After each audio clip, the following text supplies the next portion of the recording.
All right, let's bring John in and see what happened. Why didn't anything happen, John? What do you think? Asking prices too high, not the right fits, not enough availability. What's the problem out there? Why will Howie Roseman get hammered for not making a deal? Well, I think all of the above. I think there's a lot. I mean, the Broncos were asking for a second-round pick for Chris Harris. Jets were asking for a second-round pick for Robbie Anderson, which is kind of ridiculous from Joe Douglas's standpoint. A little pie in the sky there. Harris would have been a rental player. He's a free agent. We've talked a lot about the corners coming back. Jim Schwartz talked about it today. They're just a lot more comfortable with Ronald Darby and Jalen Mills. Now Avonte Maddox is going to be back at practice. So we had mentioned that it calmed down. So, I mean, that's been the theme. You say nothing's done. I mean, a ton has been done in the NFL as a whole. I mean, there have been far more trades. Just didn't happen at the very end like it sometimes does. I mean, there are some high-profile players changing spots much more than normal. And the Eagles checked in on virtually all of them. They offered a first and second round pick for Jalen Ramsey. They got outbid. Second rounder for Minkah Fitzpatrick got outbid. They checked in on Clowney. They checked in on Melvin Gordon. They checked in on Chris Harris today. They checked in on Robbie Anderson today. Sometimes you can't get these deals done. And I applaud. I was on Twitter today. I got a lot of clapback, shockingly. I said, if I were the Eagles and my ceiling was players like Chris Harris and Robbie Anderson, I wouldn't have done anything either. So I'm not going to be one killing Howie Roseman today. Yeah. What about the, I guess Slay's name came up last night and that they were, quote, working hard there. Would he have been a guy that would have interested you at all? Yeah, I should have mentioned him. Yeah, he's different. He's a legit top 10 corner. I think that would have been a valuable addition. I think that would have been an addition that would have been a difference maker, that would have made a significant difference. So if they were able to get that done, but that would have cost a first-round pick at least. So you have to weigh that, and he's got one more year left on his deal, so that helps. But you're also talking about a big money extension because that's a big-time player. John McMullen, Football at 4, no deals done. Of all the names out there, and I guess Slay might be at the top of the list, but did any of them say that was the right guy, that they had the right fit, or did it just seem that was the problem, that they didn't have the right player available?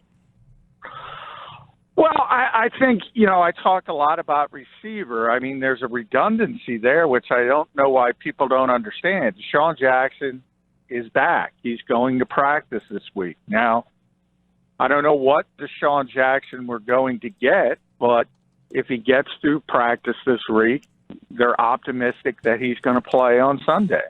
And if you have Deshaun Jackson, you don't need Robbie Anderson. From a corner perspective, we just talked about all the bodies coming back. Remember, they're high Avonte Maddox. They signed Cre'Von LeBlanc to an extension. You know what Jim Schwartz feels about Jalen Mills. Now, Ronald Darby is a free agent. It's unlikely he's going to be back. So what they did is they identified players that were really, really good, Jalen Ramsey and Darius Slay, said, okay, if we can get those guys, that makes sense.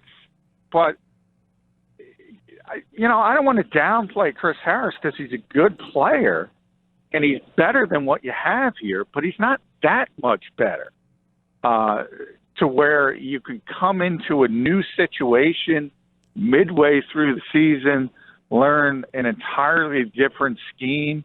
I'm not sure the upgrade would have been that great. So I can't lose sleep over it.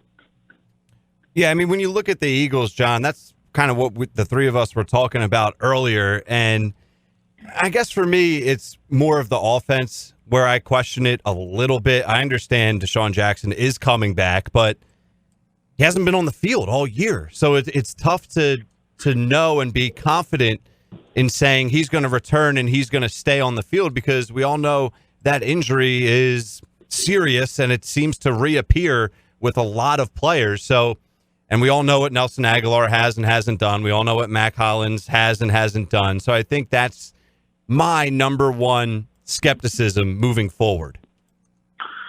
Well, look, I have skepticism as well. I don't know what Deshaun Jackson is going to be. I think you're very prudent for saying he might be injured again at some point.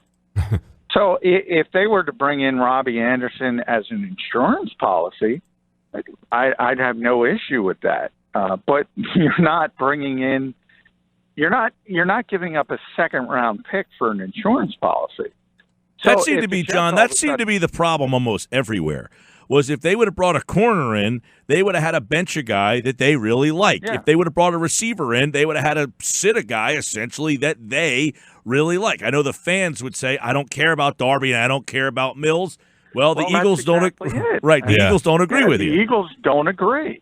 And I tried to explain this. And then you have the second part, and this is the more important part. If you bring in a player like Robbie Anderson, well, what are you going to do? You want to mix in, the fans are saying, well, he can play with Deshaun Jackson. Number one, he can't. Not with this team, not with this coaching staff. But let's say, for sake of argument, he does. So then you have Robbie Anderson, Deshaun Jackson, Alshon Jeffrey. What are you doing? You're playing 11 personnel. When you play 11 personnel, who comes off the field? Dallas Goedert. Who would you rather have on the field, Dallas Goedert or Robbie Anderson? The Eagles are a better football team, and Dallas Goedert is a better player. Are they the same? Are they as explosive? No, but he's better. So there are different ways to win. And believe it or not, in a weird way, the ineffectiveness of Mac Hollins has forced the Eagles to play more two tight ends, and that's their best option without Deshaun Jackson. And that would be their best option whether Robbie Anderson is here or not. If he was here, it's still their best option. So I think people need to look at the unintended consequences. I think that's what the Eagles are looking at. We don't want to take Dallas Goedert off the field. Dallas Goedert has been great, not only as a receiver recently, take the fumble out in Dallas, but also as a blocker. When we talk about the great rushing attack, part of that has to do with the offensive line, two tight ends, and the fact that Goedert has been so good as a blocker. I think people just don't think deeper about these types of things. Absolutely. I mean, you see the struggles with the Eagles, especially on offense, and the injuries, and the trade deadline in the NFL has become a little bit more of a bigger deal from the fan perspective. So you're going to get the clamoring of the names and let's bring someone in, and that's not always the answer. But is the answer now for the Eagles, John, to have Goedert and Ertz on the field more often, to have Howard and Sanders on the field more often? Because it seems like Ertz has been, not it seems like, he has been quieter, especially after last year's production. But I think that's because teams are focusing in on him and it's giving Goedert some opportunities. So is that the formula moving forward now that the trade deadline is behind us? Yeah, I don't think there's any. Well, I think Deshaun changes it. I mean, if Deshaun is healthy, you're going to play more 11, and you should, because he's a difference maker. And I think there's a big difference when you're talking about speed threats. And if you talk about a Torrey Smith-like speed threat, to use as an example, well, that's not Deshaun Jackson. Deshaun Jackson's a whole different ball game. So, I mean, he really, really puts stress on the opposing defense when he's healthy and when he's out there and when he's able to play. If he's not healthy, obviously, if he's not able to play, then, as I said, the best way forward for this team, as this roster is constructed, is to play as much two tight ends as you can. And that's because it comes down to, it's as simple as who's the better player. And Dallas Goedert is one of their best players, and he's quickly turning into one of their best players. Yeah, and I wonder, so you want to get him on the football field as much as possible. I'm wondering what I mean, is Ertz – how is that affecting Ertz, if at all? That's not affecting Zach at all. I mean, Zach still is the guy. He's still the number one option. Mike Rowe said it again. The first 7 or 8 progressions, this is the second straight week. Zach was either 1 or 2. What has changed is defenses understand that. It started with Detroit and Matt Patricia, and that's you understand where he comes from, and Bill Belichick, and what Bill has always done is take the top threat away and force lesser players to beat you. That's what the Lions did. They bracketed Zach Ertz. Other teams have started to copy that, and they're forcing other players to do that.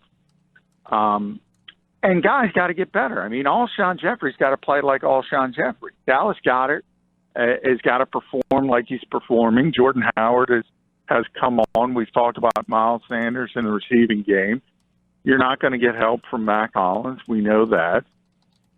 And they refuse to play J.J. Arcega-Whiteside. So you take what you have and you utilize that. But Zach remains the number one option for this team in the passing game, but other teams know that as well. Yeah, one thing too with the the offense, I guess they ran the ball so well last week. You wonder is the 12 personnel more beneficial to continue to stay successful there too? And if that thought process came in with, we talked about a lot this week though, was basically if you brought a receiver in here, Deshaun Jackson, it was because Deshaun Jackson they didn't believe was going to come back, right? Yes, exactly. It had everything to do with Deshaun Jackson's health. And, I always say things don't happen in a vacuum. So you have to deal with a coaching staff when you're bringing in players. You have to understand what Doug and Mike Rowe do and what they're trying to accomplish. You have to go back to last year. Remember Golden Tate's reputation as a veteran player who's really, really smart, and how difficult it was for them to ingrain him in the offense. It ain't easy to come here and just come on the field and play.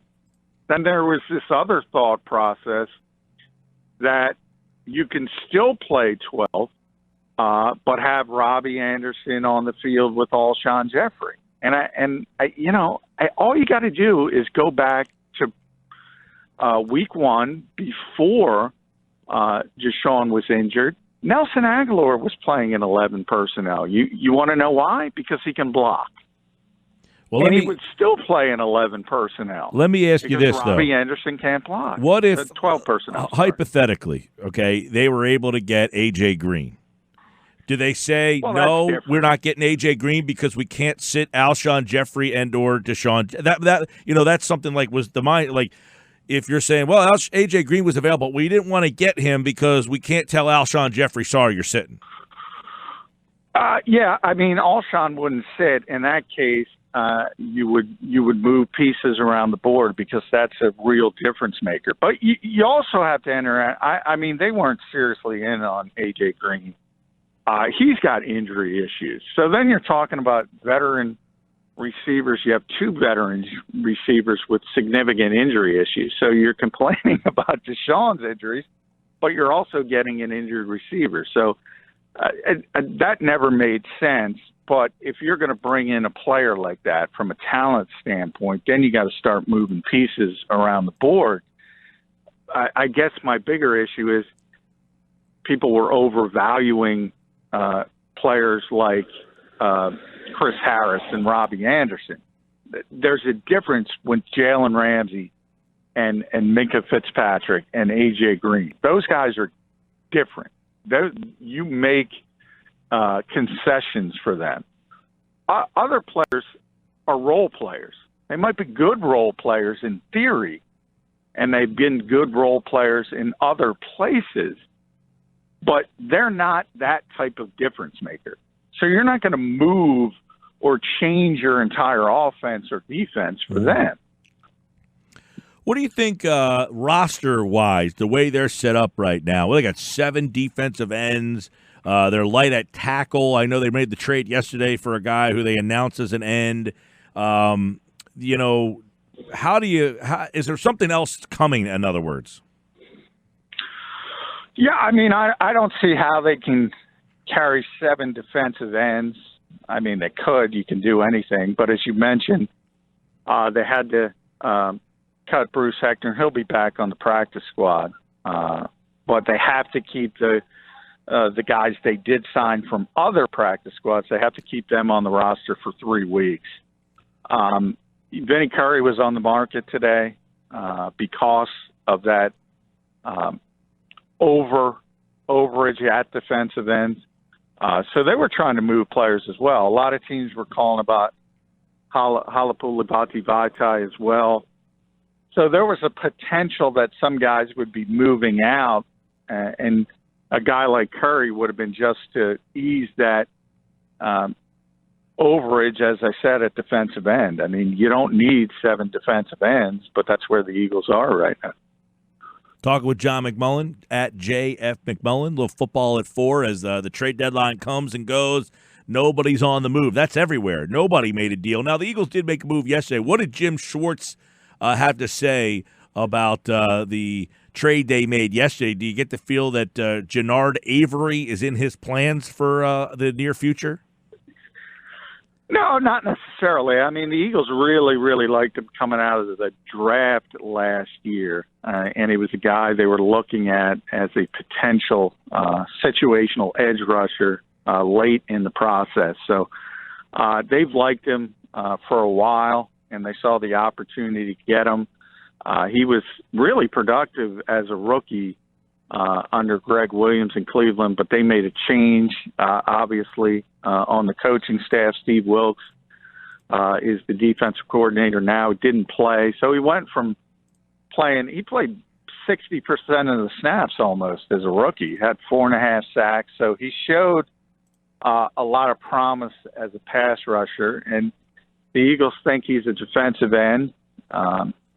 He was a little bit out of position from their standpoint as a 3-4 outside linebacker, certainly struggled in coverage. So they want him to go straight ahead. The issue there is he's 6 foot, 250 pounds. So, Jim compared his body type to Brandon Graham, but even Brandon's 6'2". So he's really small for a defensive end. And it's not about this year. It's about getting a player they like that they think that has some potential.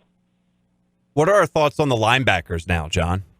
Because it seems like the secondary is settling down with all these guys coming back from injury. It seems like the defensive line could be getting stronger. Fletcher Cox seems to be coming into his own again. We need someone to, attempt to break into his home this week. But outside of that, looking pretty good. So hey, maybe you want somebody breaking into his home. That's what I'm saying. Look like Fletcher, right? Yeah. I mean, I might have to do it. We nominate Billy Schwein. Just give somebody the bats and send them to. I don't want to say the town. I shouldn't say that, but yeah, because somebody might do it. I mean, same thing. Nigel Bradham's coming back. Yeah. I mean, the Eagles. Doug talked about it. Eagles feel like these injured players coming back are trade deadline pickups, and they're getting them back at every single level of the defense. I don't know if Nigel will be able to go this week. We'll have a better feel for that tomorrow to see what he can do or if he can do anything in practice. But I don't think it's going to be more than another week or two at the worst. So he'll be back, and then you kind of mix in from there. And for some reason, it's always this way. I don't know. Jalen Mills was the scapegoat for a couple years. Fan base didn't like him, doesn't like him. Nate Gary's in that spot now. Nate's played well, man. If you watch these games, Nate's playing well. And he's playing better than people think he's playing. He's not great in run support. He's really good in coverage. That makes sense because he was a safety at Nebraska. But they have options, and he's playing well. And they also have Camus and Duke Riley. They had some forward linebacker sets in Buffalo, which was weird, but because of the wind and Josh Allen. So it's not great, but when Nigel gets back, it's calmed down, and that's exactly what I say about the corners. It has calmed down, and that defense is never going to be great, but it's not built to be great. It's built to be middle of the pack, and if they can get to that position, they'll be fine. Real quick, John, we're about halfway through, 4-4, similar to where they were last year. This team feel more like last year or 17? I think this 3-game homestand will tell the tale. I mean, look, these are 3 difficult opponents. Chicago, not nearly as difficult as we once envisioned, but certainly defensively, they're really, really talented still. They're having so many issues offensively because of the quarterback. And then you have New England, Seattle. So, I mean, these are 3 good teams, 2 playoff contenders, 1 Super Bowl contender. You could argue Seattle's a Super Bowl contender as well. If they get 2 out of 3, or if they get all 3, then I start saying, if they get all 3, you're saying, I mean, this team's going to win the NFC East. There's no question. And they're going to be hot down the stretch, and who knows? So I think you kind of have to wait. But there's plenty of holes that we've seen that says it can go in a negative direction as well. And you have to see how they handle it. They got to get better throwing the football. There's no question about that, because that recipe, like I said, unless you can figure out a way to pack up 40-mile-an-hour gusts, you can't use that game plan every week. And we've seen the Eagles get behind by double digits too often this year. And if you get behind in games, well, how do you catch up? You got to be able to throw the football. And for the Eagles, to me, that means getting Deshaun Jackson back on the field. All right, and your gut feel on Jackson this Sunday is, will he be active or out? Gut feel is he will try to play. My bigger question is, how healthy is he? I mean, he already said, we saw him in the locker room today. He didn't talk, but he said he's talking Thursday. Well, if he wasn't going to play, if he wasn't going to practice, he wouldn't talk to us because he doesn't have to. Injured players don't have to talk. So right there, that tells you, in his mind, he's going to try to play.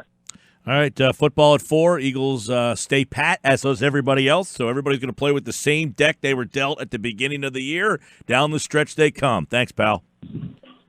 All right, thank you, guys. And John McMullen, like all guests, appeared via the Boardwalk Honda Hotline.